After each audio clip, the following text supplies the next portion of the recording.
is Evans Mirageas from Cincinnati.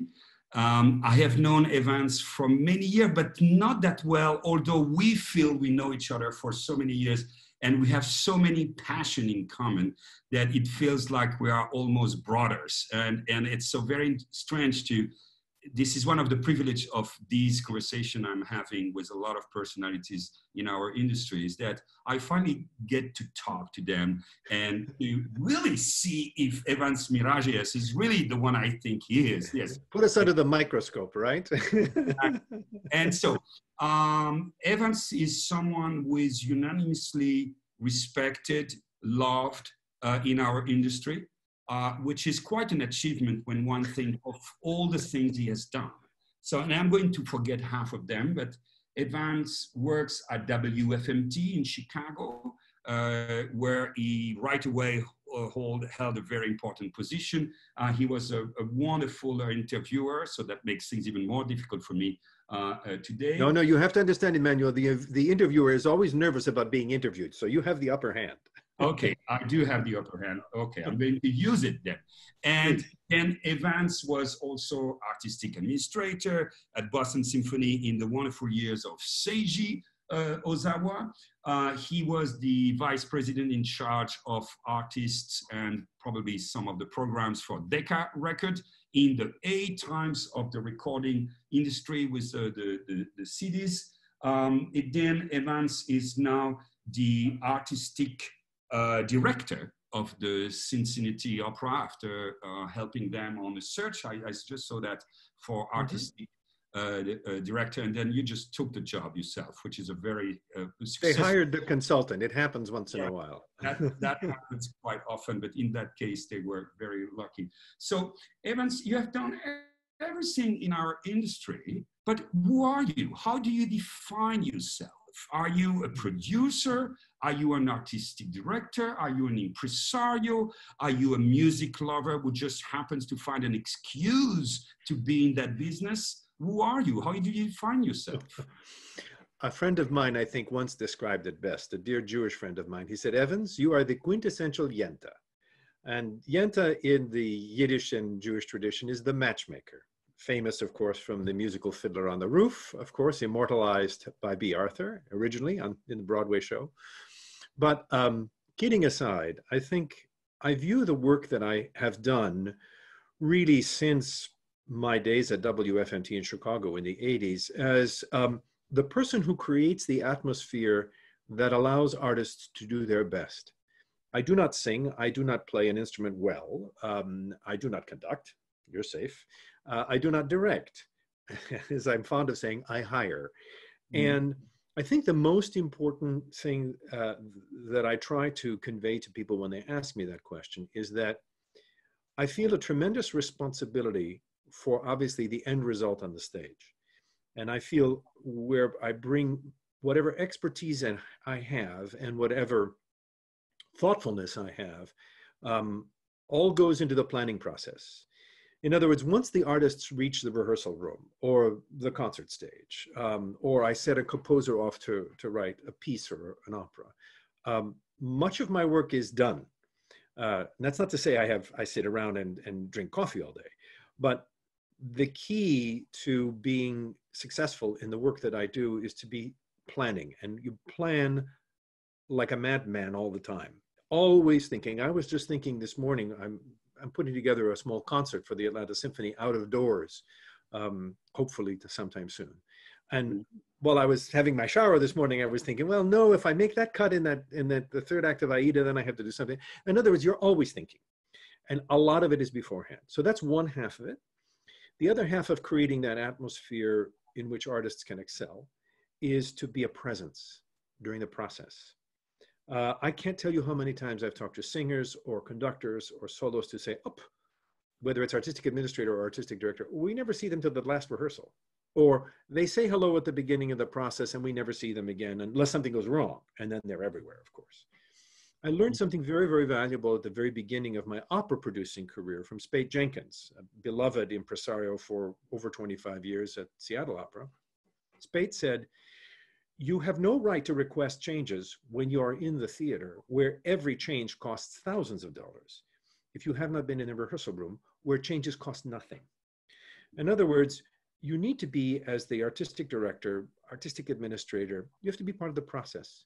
You have to be aware of how a production evolves, how a set of rehearsals evolves.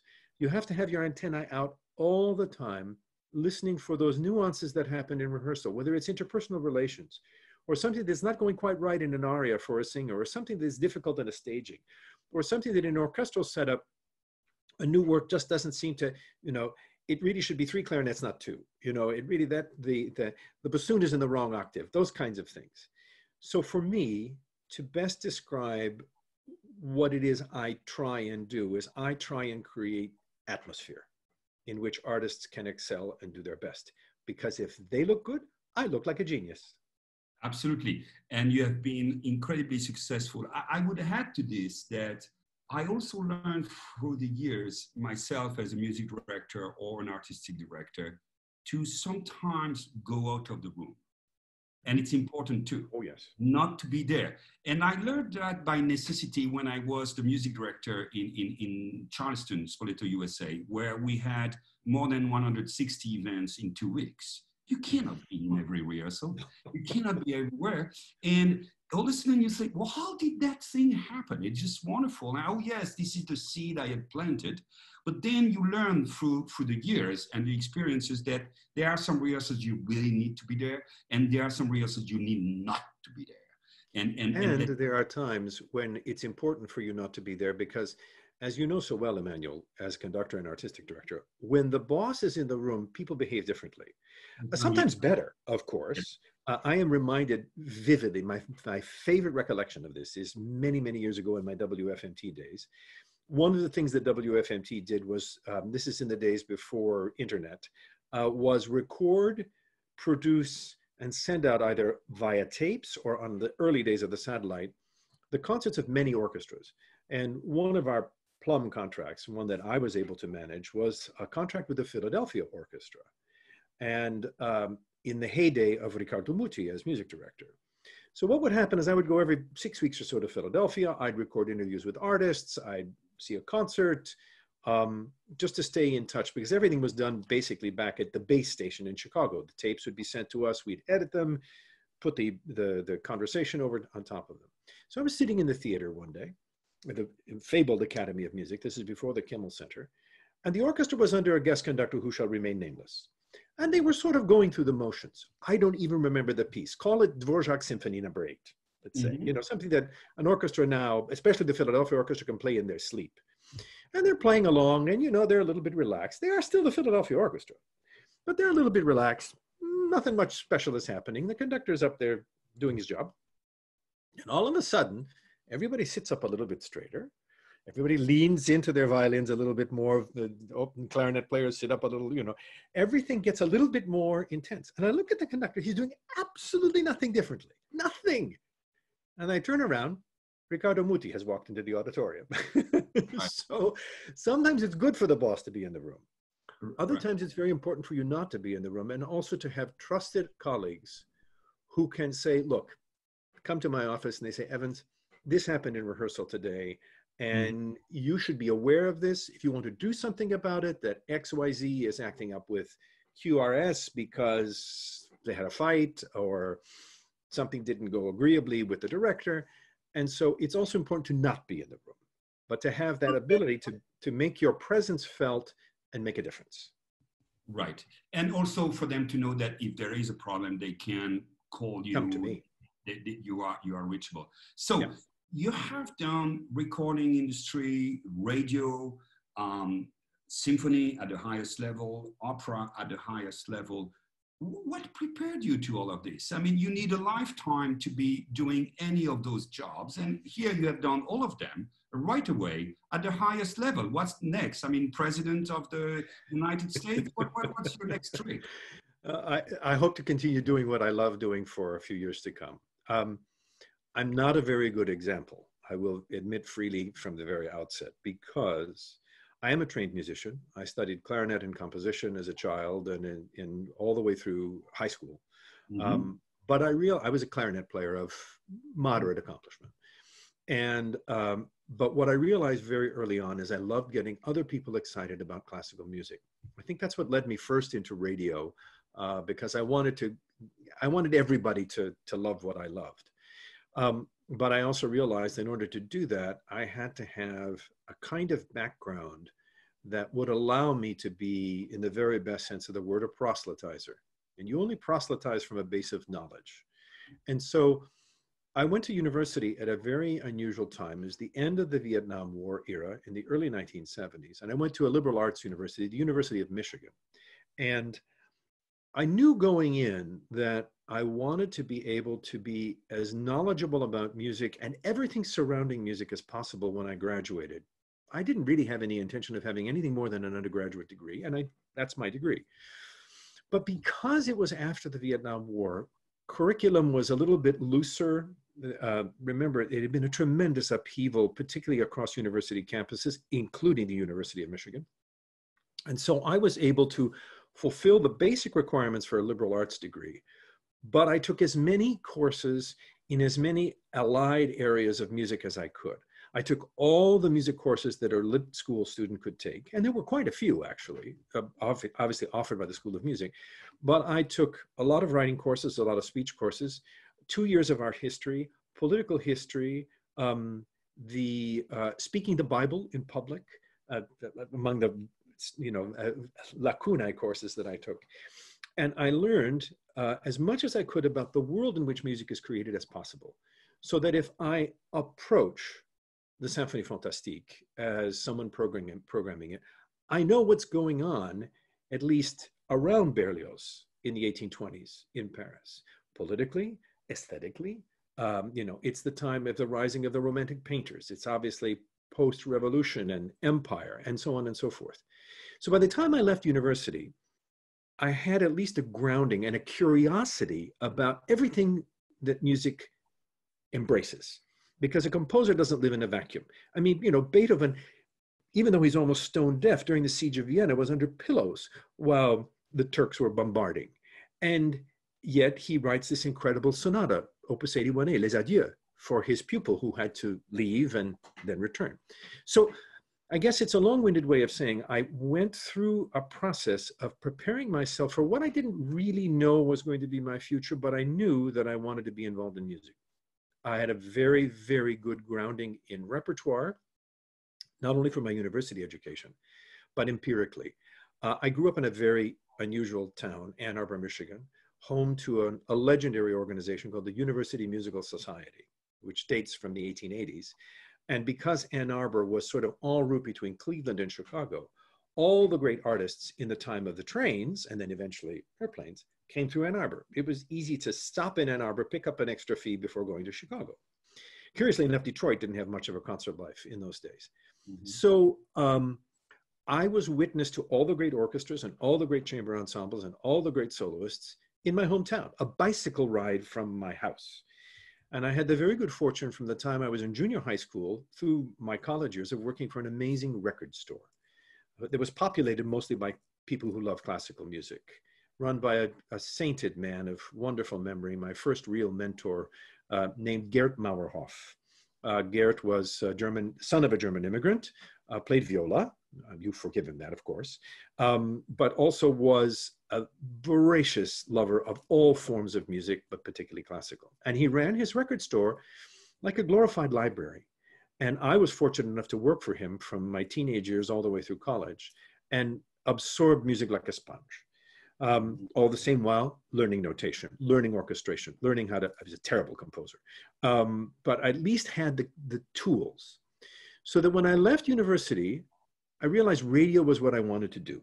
Mm-hmm. And I got very lucky. I obtained a job at the university's public radio station, which in those days did everything: music, sports, news, public affairs, lectures from the university. And that eventually led to WFMT in Chicago.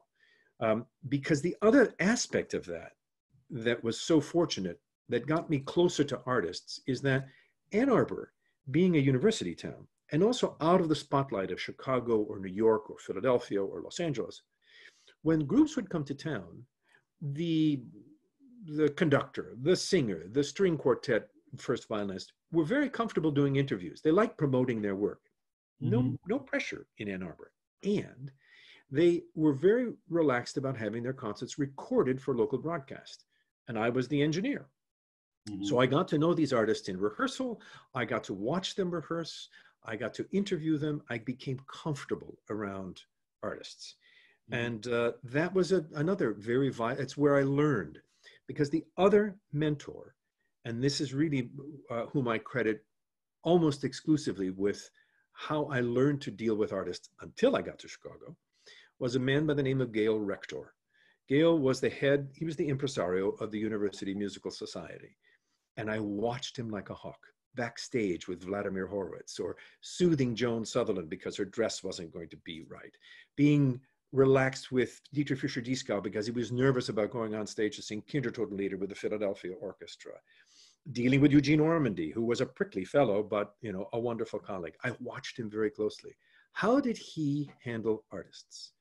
And it was a combination of, a steel hand and a velvet glove, but also diplomatic and cordial and friendly and honest. When I got to Chicago, the other great mentor in how to deal with artists was the legendary Artist Kranick, because Artist was the tenor whisperer, as it were. And she was able to, again, iron hand and a velvet glove, but she was able to get artists to do things because they knew she loved them and loved what they do. So that's how I got started. Right. That is quite fascinating. And I didn't know most of this. And I would say, in order to do very well your job, one has to know what is around that job. The kind of things that you would never have to do exactly, but that will inform tremendously the purpose, the meaning, the result, the connections of what you do. And from that point of view, you have been everywhere at the top of our industry, the arm, the hexer, the lever, and the heart. And so you know how that whole body works. And I find that extraordinary. And I would say it's the same thing, for a conductor himself. If you indeed, the literature around the Symphonie Fantastique, if you know how crazy Berlioz was, or if you know the opera of Mozart very well in the libretti, then you can conduct the symphonies a little better, because this is the same guy who is having body fluids that go to his brain and has all these crazy ideas. When you arrived to WFMT, what were you doing exactly for WFMT? What was your mission? What was I had a dream job, Emmanuel. It was a furthering of my education. In those days, WFMT was a commercial radio station, and they had just won the contract to create a radio program that had the following premise. If you had all the money you needed and all the time you needed, and you loved classical music, what would you do every week in the United States? It was called Lincoln's Music in America. It was sponsored by Lincoln Mercury Cars. One of the curiosities of having that job is wherever I went in the country, I had to rent a Lincoln Continental, which was pretty silly, but there you have it. They paid for a wonderful radio program. So for 7 years, 39 weeks a year, I would go to a city a week before a concert, an opera opened, a festival started, an annual event. I'd interview the artists, go to rehearsals, sometimes be able to get audio from rehearsals, and then rush back to Chicago in a hectic 48 hours, pull it all together, edit the interviews, select the music, write the script. Then my boss, Jim Unrath, one of the legendary WFMT announcer producers, would voice the program, and it'd start all over the next day. It eventually expanded to Europe as well. And so I would go on a 2 or 3 week junket, and I would interview Claudio Abbado in his office at the Wiener Staatsoper about his Tchaikovsky cycle in Chicago. Giuseppe Di Stefano in his house north of Milano about the 30th anniversary of Lyric Opera of Chicago. All the people at the major record companies about how after the Second World War, the classical music recording industry exploded. In addition to every year covering all the major festivals, Santa Fe and Seattle Chamber Music Festival and the Ring Cycle at the San Francisco Opera in the 1980s and so on and so forth. So I had a dream job. And I wasn't a journalist, meaning I wasn't coming to your organization to get the dirt Right. on what you do. I was coming to offer your organization an hour of free national publicity. And I was a trained musician. And I learned something very early on as an interviewer. Musicians are by rights suspicious of interviewers. Most people who interview, particularly in the older days, if they weren't the music journalist or critic, were interested in what you had for breakfast and what's your family life like, and why do you do this crazy job? I would always make certain that the first or second question I would ask was one that the interviewee would instantly recognize that I was a trained musician. And Mm-hmm. all of a sudden you could see their shoulders relax, that they could have a real conversation. Mm-hmm. And so the interviews I was able to get, yes, I did find out what they had for breakfast and what their private life was like and all that, because they were very forthcoming, sometimes a little too forthcoming. Mm-hmm. But I was able to put them at ease, and I got great interviews from them. And so it allowed me to, again, further this close connection with major performing institutions, major artists, and to have it abroad in the land and in Europe that, hey, this guy may be a journalist, but he's also knowledgeable about music and easy to talk to, and is a good producer. Right. So this, before we go further in your career at WFMT, and then we move maybe to the Boston Symphony. I find this all fascinating. I want to just stop in the difference you make between journalists and critics, because very, very often that distinction is not made, or in smaller cities, or with newspaper having less and less space, it's very often the same person who is going to do the little, 2 or 3 columns about the next opera, and who is then going to interview the director, Yes. and then who is going to do the review, Right. good, bad. And very often there is a rapport that is quite, that can be polluted or incestuous between the newspaper, the artistic organization locally. And let's face it, most of those reviewers, journalists, critics, qualification, at least in the field of opera or classical music, is not of the highest standards. And nobody wants to talk about this directly because you don't want to alienate your colleagues. So you and I are not talking about the people in our respective cities, because they are all wonderful and we love working with them. But I find this quite extraordinary that in order to be an artistic director, in order to be a general director of an orchestra or a company, in order to be a conductor, you can be an imposter until a certain point. In order to be a music critic, the qualifications are very, very, very low. So you are having your poker face right now. I'm listening, that's all. Yeah. But this is something that we don't talk about, but that is very often generating a lot of, let's say, frustration on our part. And I can tell you, I very often, from some of the shows I organized or I myself conducted, got wonderful reviews that were not deserved, and vice versa. And I think it's one of those professions where there is no real check and balance. What's your position on this? It's I've been very lucky in that respect. I have not worked for an organization or lived in a city where I know that it exists. But right now in Cincinnati, although music criticism is nearly dead, the one music critic and music writer is a highly trained musician, graduate of the conservatory, and knowledgeable across a wide range of classical music. I was very fortunate in that respect. When I lived and worked in Boston, although they were fearsome and I didn't always agree with them, the local music critics, including Richard Dyer, highly educated and very knowledgeable. And even if you didn't agree with him, he wrote well.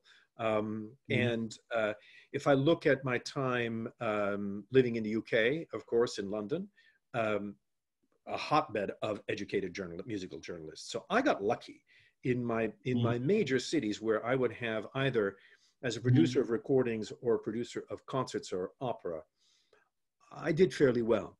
Even in Chicago, of course, I was just, Claudia Cassidy was no longer writing reviews. She was still doing a regular, well, she was doing reviews on WFMT actually, but she confined herself mostly to theater.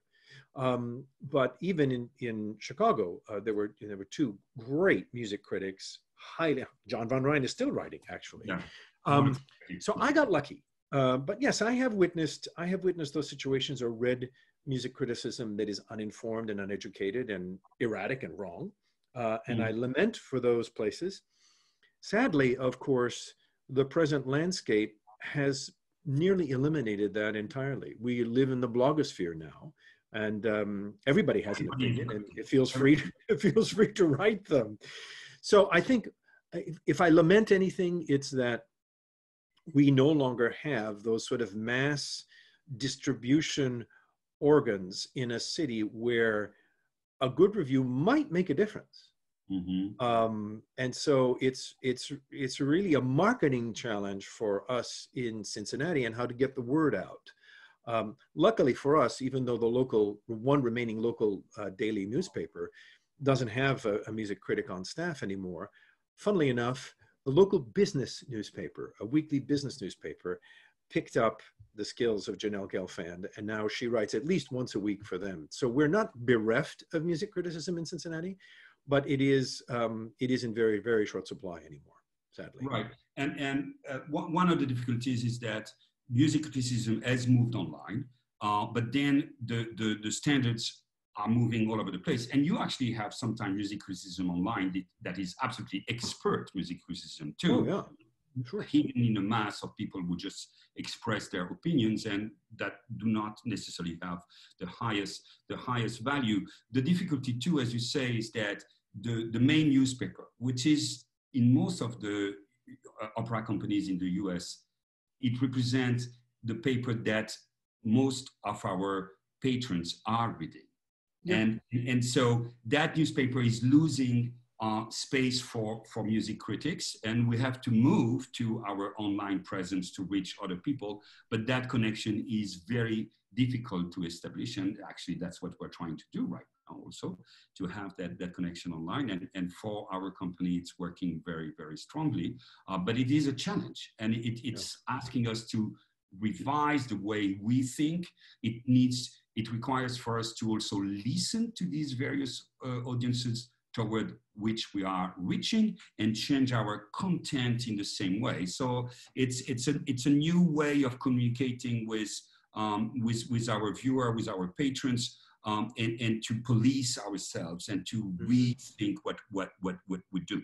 How do you move from radio, as brilliant a job as it was, to being the artistic administrator? Oh, that's an equally ridiculous story, but one I'm very happy to recount. Because my work took me to various orchestras, of course, I became familiar with the executives of many of the orchestras. And a legendary general director of the Cleveland Orchestra called me once and said, hey, I've got a job open. It's called artistic administrator. Would you like to come apply for it? And I innocently said, what's an artistic administrator? This man is a wonderful man, who's a friend to this day, the wonderful Tom Morris. Tom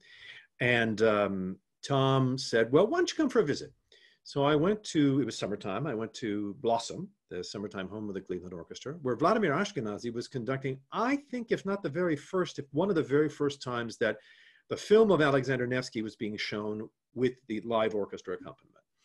And I talked to Mr. Ashkenazy, I talked to Tom Morris, I watched the orchestra rehearse and perform.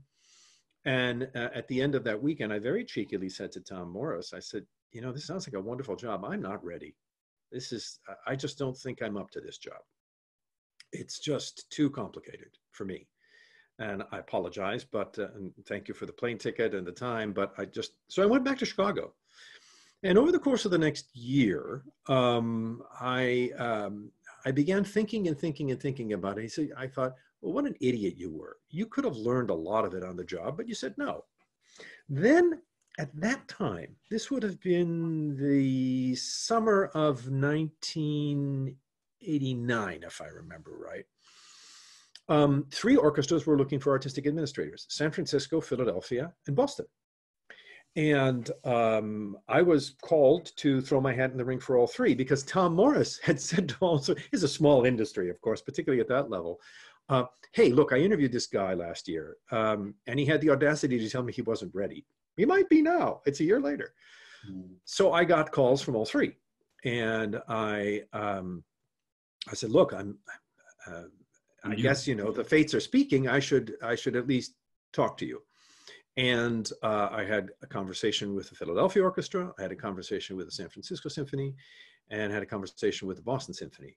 And the second I started talking to the legendary Kenneth Haas, beloved and much missed chief executive of the Boston Symphony, and he started talking about what the Boston Symphony was.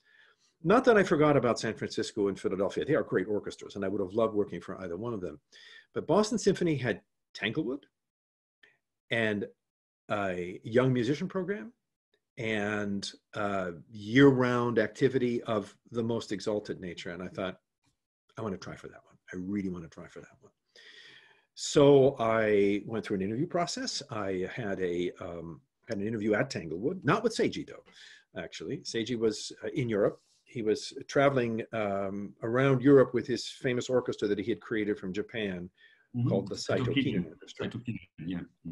I guess I made the grade with Ken Haas and Dan Guston and Richard Ortner and all those wonderful people of that time. And then they sent me to Berlin in the fall of 1989 to interview with Seiji. And I interviewed with Seiji. There's going to be a chapter in my book about that interview because it was a hilarious and delightful experience. And he took a chance on me. I had never been an artistic administrator. I'd worked in radio. I had a solid music education, but somehow we clicked. And I started working in November of 1989, and I was put on trial immediately because within about a week of joining the Boston Symphony, we were due to go on a December tour of Hong Kong and Japan. And Seiji got sick.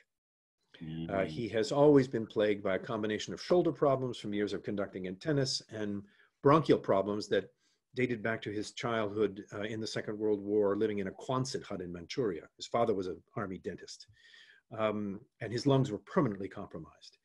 And so if it wasn't bronchitis, it was shoulder, and I think this was one or the other, I couldn't remember. But he was stuck at home in Japan and couldn't join the tour. And so I scrambled to find, mind you, I'm working for the orchestra for 2 or 3 weeks now, and I scrambled to find a guest conductor who would be free to conduct an orchestra of the level of the Boston Symphony Orchestra on tour with Mahler II and Ein Heldenleben, and I mean, it was Seiji repertoire. And it was a baptism by fire. But Seiji got well enough to conduct us in Japan, which was great. We only had to have guest conductors for the Hong Kong part of the tour. As a matter of fact, the assistant conductor in those days, one of the assistant conductors in those days was Carl St. Clair, and who's now been the music director of the Pacific Symphony for many, many years. So Carl did a couple of the concerts, and a wonderful, late lamented, wonderful Australian conductor by the name of Stuart Challenger did a couple of them. But I jumped in feet first. I started with cancellations. That, as you will know, marks the career of any artistic administrator. How do you react in a crisis? Yeah, absolutely. So first, I would like to say you obviously had all the qualities to be an artistic administrator, because the first requisite is to know the repertoire, which you knew. The second one is to be organized. And everything else, you need to be knowing what the field is, but you can learn that very quickly. I mean, just look at who is around and so on, and to how to negotiate with agents, where you learn that also very, very easily on the spot. So you were highly qualified for that job because you knew the repertoire and you were organized. So well, I was also, Emmanuel, I was also very fortunate. Everywhere I have gone, I have been something of a neophyte in some aspect. And so the librarians of the Boston Symphony brought me up to speed very quickly. The personnel managers helped me learn the ins and outs of what an orchestra can do during the course of a week. The people involved in the education department were also very passionate about what they did. So again, what I try to do when I go to an organization, even now when I go as a consultant, is learn the territory and freely admit what you don't know. Because if you walk into an organization that high powered and pretend like you know something, you're going to be found out as a phony in a heartbeat. Better to go in to say, look, what I don't know about this will fill a large bucket. What I do know is this. So, and I'm a quick study and I'm an avid learner. Help me. And you will not be surprised, obviously, that if you approach this with a sense of honesty and a sense of humility, people will help you. And they did. So our past, and you probably don't remember that, but cross a little with the Boston Symphony and Seiji and Matsumoto with the Saito Kinen Festival, because I was the assistant of Seiji Ozawa for a few years. I was the assistant of Seiji at the Paris Opera where we met, and it was, I would say, love at first sight. I mean, I had right away the highest respect for Seiji. And Seiji, actually, a little aside, is one of those conductors who actually is an absolute genius in his connection with music, a sense of going to the heart of what's happening. Was not necessarily the kind of person who knew the historical context of a piece. He's a big exception. But that was, for me, when I first met him, extraordinary, because I could be that assistant who would tell you, actually, that's what's happening on stage, maestro, here. And he would be very, ha, ha, ha. And then, boom, the reading would change, and it would be absolutely extraordinary. And a man of great, great, great generosity. And I had the chance to replace him on a few projects. And this was, he was incredibly supportive and what a human being. Then you were in an ideal job at WFMT, where you were extremely successful. You were in the ideal job in the best orchestra possible with the wonderful music director. And then you moved to a recording company. I know, it's What's crazy. wrong with you? Well, I mean, during my WFMT days, I did a series within the series on the record companies and the incredible rise of the power of record companies after the Second World War in the world of classical music, the star makers. I mean, they helped create the Karajan's and the Scholtes of the post-World War II era. And during the course of that, I would go and interview the principals of these record companies. And I happened to interview the folks at the Decca Record Company, including Ray Minshall, who was their legendary long-serving director of artists and repertoire. Ray Minshall took over from an equally legendary man, John Culshaw, who was the man responsible for the first studio recording of Wagner's Ring Cycle, the Schulte. And Ray had made it very clear that he was going to take early retirement at age 60. And the search had been on in the summer of 1993 for at least a year for his successor. And they'd scoured the European Union, they'd scoured the UK, and they couldn't find anybody that they liked. And Ray remembered me because also when I was at the Boston Symphony, we made a record for Decca with Vladimir Ashkenazy. And Ray came over himself and produced the recording. So we had a couple of meals together. We spent some more time talking. And I had a call one afternoon while I was in my office at Tanglewood from a headhunter who said, I'm looking for the replacement for a major record company of artists and repertoire, and I've been given your name. Would you be interested? And I said, well, what's the record company? He said, I'm not at liberty to say. I said, well, it's got to be Decca. I mean, it's Ray. Ray's a friend of mine, but he's never talked about this. And he said, well, as a matter of fact, it is. So he came and we talked. He came to Tanglewood, and I'll never remember, he pulled up to the shed loading dock in a huge white limousine, very inappropriate for Tanglewood, and very, very urbane, debonair Englishman. And I said no. And I wasn't being coy. I was very happy. I was the artistic administrator of the Boston Symphony. My partner, now my husband, was the artistic administrator of the Boston Lyric Opera. We had a lovely life in Boston. But over the course of time, I started thinking again, the record industry had really made me love classical music. Mm-hmm. I grew up on the legendary recordings that Ray Minshall and his predecessors had made. And I knew even then in the mid-90s that the CD boom was over and that the record companies were going to go through a really hard time. And I finally made up my mind after a really landmark conversation with Ray in London, in the rather then grungy cafe of the Royal Festival Hall. It wasn't before the renovation, that I'd be an idiot not to try and help this company through what was going to be a major transition in the life of recorded music. And so I accepted. and I moved to London in January of 1994. And I spent the next 7 years really trying very, very hard to downsize the company in a humane way. Not to go into too deep detail, but what happened during the course of my time of working for the company, it was bought and sold a couple of times. And each time the constraints on what was feasible for a classical music record company to do grew tighter and smaller. And the whole era of taking on an artist at the beginning of their career and building and nurturing them through a series of recordings over time was done because, frankly, it was economics. And I don't criticize any of those owners for doing what they did, because here's the other thing that I learned that was incredibly valuable. And I think it's helped me throughout the rest of my career. The record business is a for-profit business. Mm-hmm. You do not stay in business with grants from the Arts Council or the National Endowment for the Arts or a rich patron who gives you a check for $100,000. You are only as good as the number of records that you sell. You sell fewer records, you make less money, you're out of a job. Very, very simple. Yes, there's high art, there are wonderful artists, but it's all about the bottom line. You know, in the classical music world, in the not-for-profit institutions, we look at a budget. In the for-profit world, you look at a P&L. And if you can't read a profit and loss statement, you're sunk. So I learned incredibly painful, but incredibly valuable lessons about the commercial side of the world of making music and what had fundamentally changed.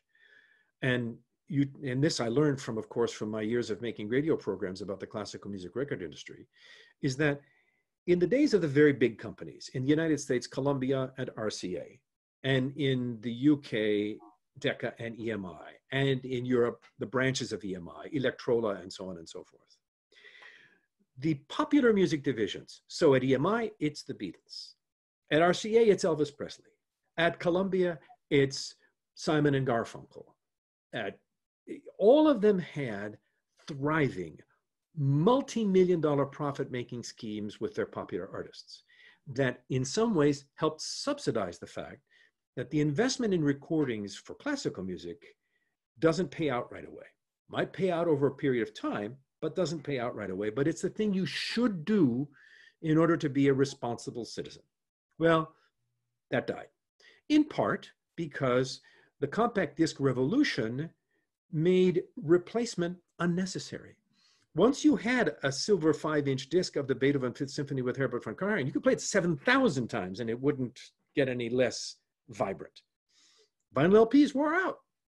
So what happened over time was that the industry changed. And the whole raison d'etre for the kind of classical music, international, multinational investment in an artist over a period of time was finished. Classical music recording still exists, and it exists now more on a boutique basis. And artists make recordings not to make a lot of money, classical artists, but they make it in order to leave a record of their work or to do an interesting project. But nobody makes any money from it anymore. Branding for that's okay. It had its time, and I learned incredible lessons, and made wonderful friends, and made a couple of good decisions. Right. I signed Renee Fleming to her recording contract. I'm very proud of that, and she's very happy because she was the very last, actually. She's the very last example of an artist who was helped in the final trajectory of her career to really reach the top by a recording contract.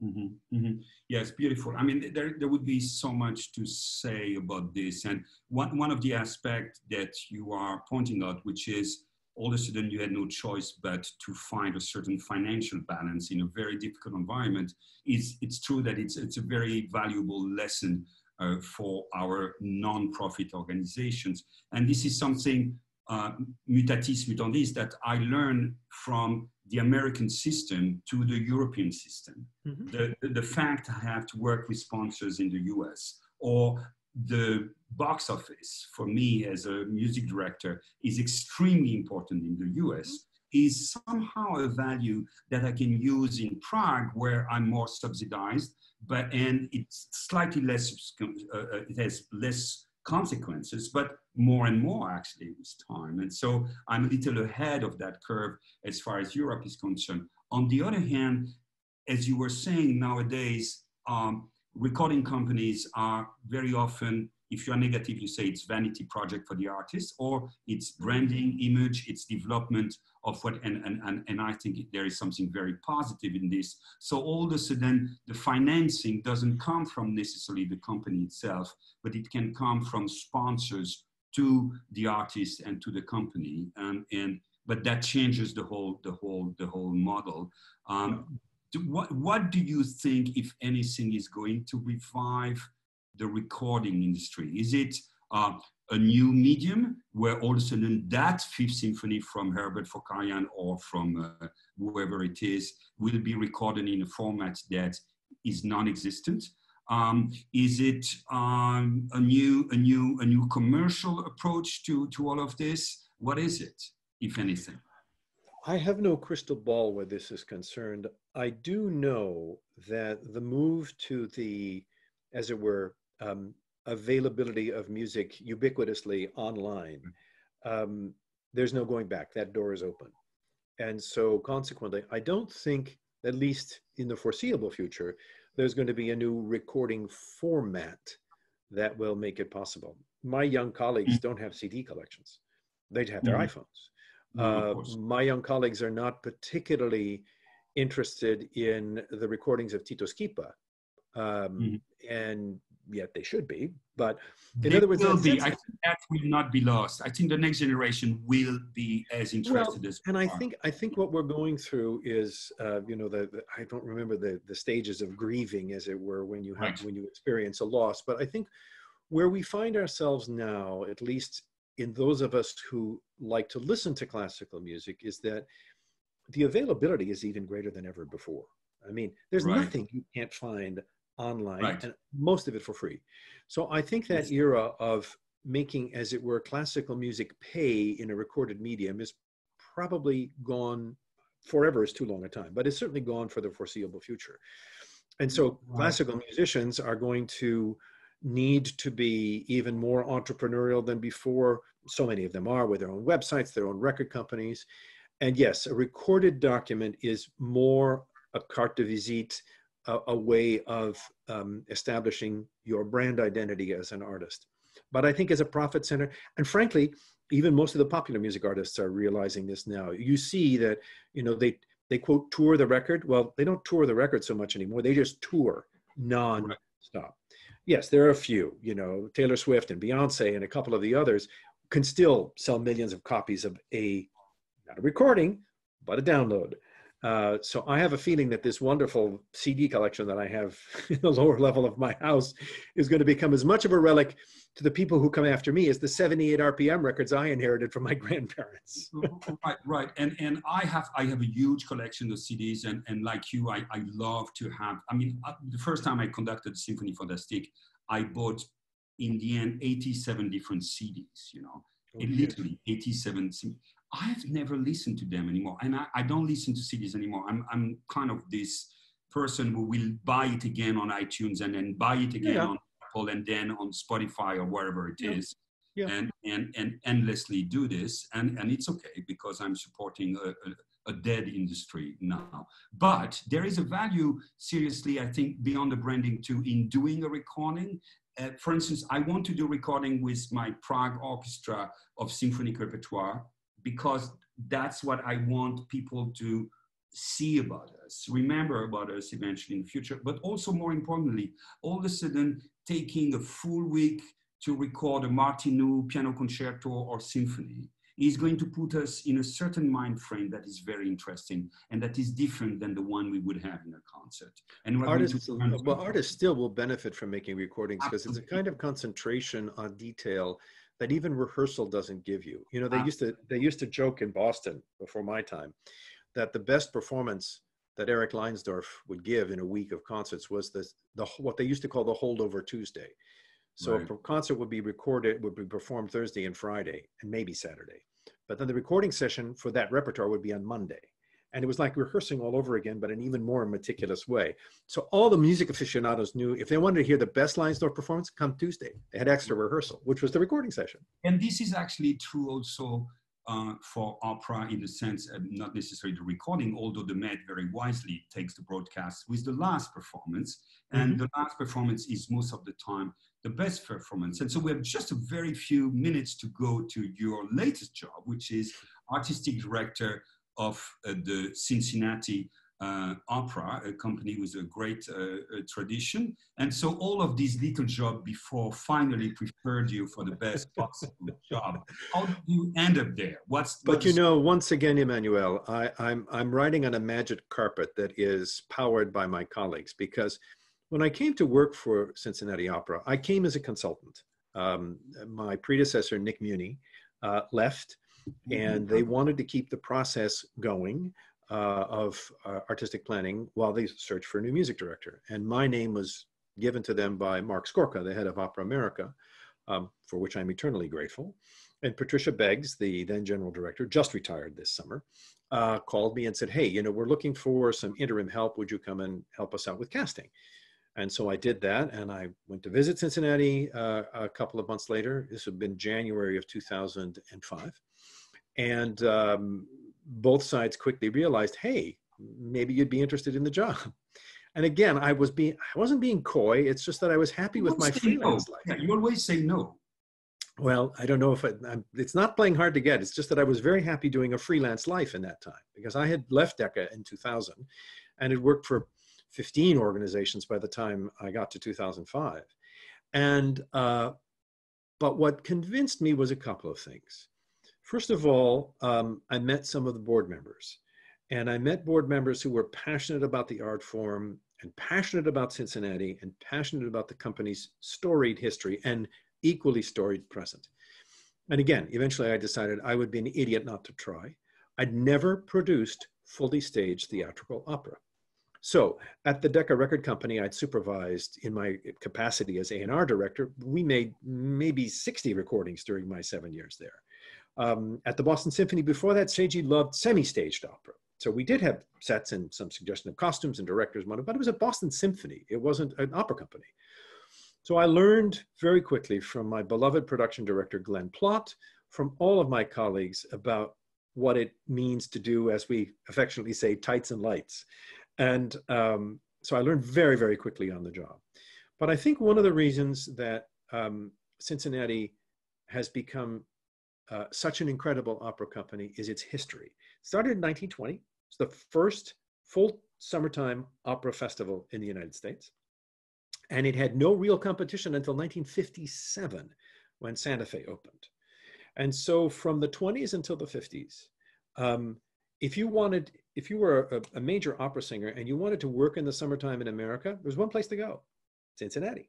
Now, it had the benefit of the Cincinnati Symphony Orchestra as its pit band, because the opera was actually started in part to give the orchestra more employment in the summertime, although it was always an independent organization that hired the orchestra. Mm-hmm. It started out in all the most improbable ways. It started out the Cincinnati Zoo. For 50 years, the opera performed at a pavilion that was first rather rudimentarily created and then became more sophisticated as the years went by, but it was outdoors. And the reason it wasn't in the fabled music hall that's downtown is that in 1920, there was no air conditioning, and music hall would have been a sauna. Well, the zoo, we're told, was not much cooler, but it was a little more salubrious. And so, but what happened was the rise of Nazism made first Jewish performers nervous about going to Europe in the early 1930s. And then as the 30s moved on, nobody wanted to go to Europe. And so even if there was summer work in Europe, those international stars stayed home. And so if you look at the roster of the company from 1929 to 1935, it changes dramatically. Good singers before that, good American regional opera singers before that, but all of a sudden then you have Jan Pierce and Richard Tucker and Robert Merrill and Leonard Warren and Licia Albanese and Vidu. I mean, everybody came to Cincinnati. Sir Thomas Beecham conducted Carmen during the Second World War because he was stuck in America for a while. So Cincinnati, almost by accident, got this incredible tradition of the greatest singers. It sort of became Metropolitan Midwest. We had another secret weapon in Fausto Cleva, who was our longtime de facto music director. Cleva started out as a chorus master at the Met, eventually became a conductor at the Met, and internationally respected for particularly the Italian and French. Wonderful recordings. Oh, fantastic. Absolutely yeah. fantastic artist. And luckily for us, after the war, this tradition was established that Cincinnati was a great place to go in the summertime. It was a congenial atmosphere. You could bring your family. If you were Jewish, you could have a kosher kitchen because there were many Jewish supporters who would either let you cook in their homes or you could set up your kitchen in your hotel. If you were a youngster just starting out, like Cheryl Milnes, who sang his first summer basically for free.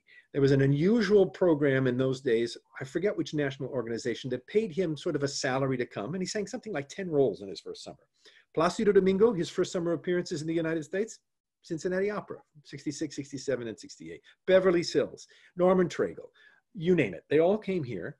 And so I'm standing on the shoulders of an incredible tradition that was created by political upheaval and a wonderful set of artistic circumstances. And I think the key factor of them all was a 200-year-plus love of culture of all sorts in a city that was established by German and English immigrants who loved singing and who loved music.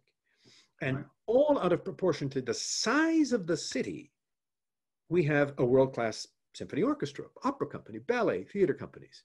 You know, Cincinnati itself is only about 300,000 people. The environs are 1 million. But for a city of this size to have this quality of culture speaks volumes to its history and the love of its citizens for the arts. Right. Well, it's absolutely fascinating talking to you, Evans, about all of those things. And I think the recipe for your success in all of this work and in our industry and in all the various phases of industry is not only the fact you're very organized, extremely knowledgeable, but you love the heart for the people. And yes, you don't divide the two, and it shows tremendously. And I think this is one of the keys of your success. I want to do another conversation very soon. With pleasure. Thank you so much for your time. You are an inspiration to all of us, and we hope to see you again very soon. Thank you, Evans. Thank you, Emmanuel.